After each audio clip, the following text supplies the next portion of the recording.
আপনাদেরকে আমাদেরকে কিন্তু আল্লাহ রাব্বুল আলামিন জবান দিয়েছে ভোট বাদাম খাওয়ার জন্য নয়।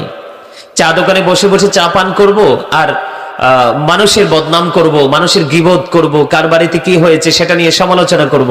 আল্লাহ কিন্তু সেটার জন্য আপনাকে আমাকে জবান দেয়নি। আল্লাহ রাব্বুল আলামিন আপনাকে আমাকে কোলাহল পরিবেশে বসে ফ্রেন্ড সার্কেলকে নিয়ে যেই বক্তব্য আপনার আমার জীবনে কোনো মুহূর্তে প্রয়োজন নেই, সেই সমস্ত বক্তব্য দেওয়ার জন্য কিন্তু আল্লাহ রাব্বুল আলামিন আপনাকে আমাকে জবান দেয়নি। জবান কেন দিয়েছে জানেন? আল্লাহ রাব্বুল আলামিন বলেছেন, remember me then I will remember you. তোমরা আমাকে স্মরণ করো, আমি তোমাদেরকে স্মরণ করব। ফাযকুরুনি আযকুরুকুম, তোমরা আমাকে স্মরণ করো, আমি তোমাদেরকে স্মরণ করব।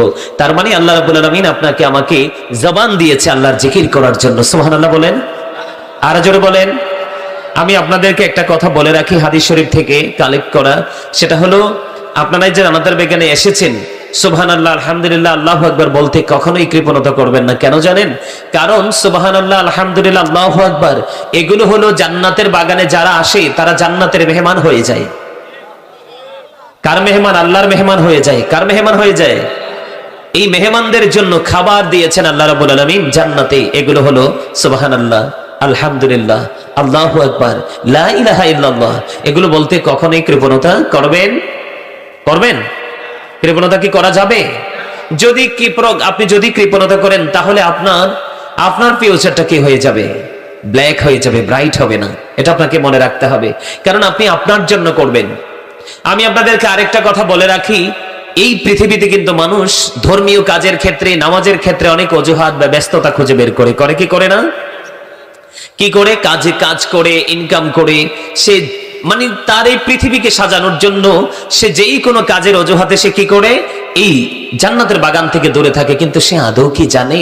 সূরা আলে ইমরান 185 নম্বর আয়াতের শেষ অংশে আল্লাহ রাব্বুল আলামিন বলে দিয়েছেন, ওমাল হায়াতুদ দুনিয়া ইল্লা মাতাউল গুরুর।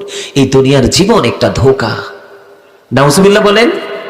কিন্তু আমরা এই দুনিয়া নিয়েই ব্যস্ত, অথচ যেটা আমাদের সত্যিকারের উপার্জন আমরা সেটাই করছি না। আজকে আপনারা বলেন, আমাদের বাংলাদেশ যদিও ছোট, স্মল কান্ট্রি, ছোট্ট একটা দেশ, কিন্তু এই দেশে মানুষের কিন্তু অভাব নেই। কিন্তু মানুষের অভাব আমরা কখন দেখি? যখন মসজিদে হাইয়া আলাস সালাহ বলা হয়, তখন অভাব দেখা যায়। কথা বলেন ঠিক না বেঠিক?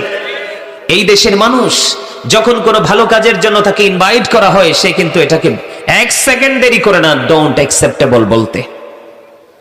তার কাছে এটা গ্রহণযোগ্যই না, কারণ সেটা নিয়ে তার কোনো ইন্টারেস্ট নাই। তার কারণ সেটা মজাই তো বোঝে না। দান সৎকার ক্ষেত্রে বলেন, দেখবেন 500 টাকার নোটটা সাইড করে রেখে 5 টাকার নোটটা সে বের করে দিবে। বাস্তব কথা কিনা বলেন?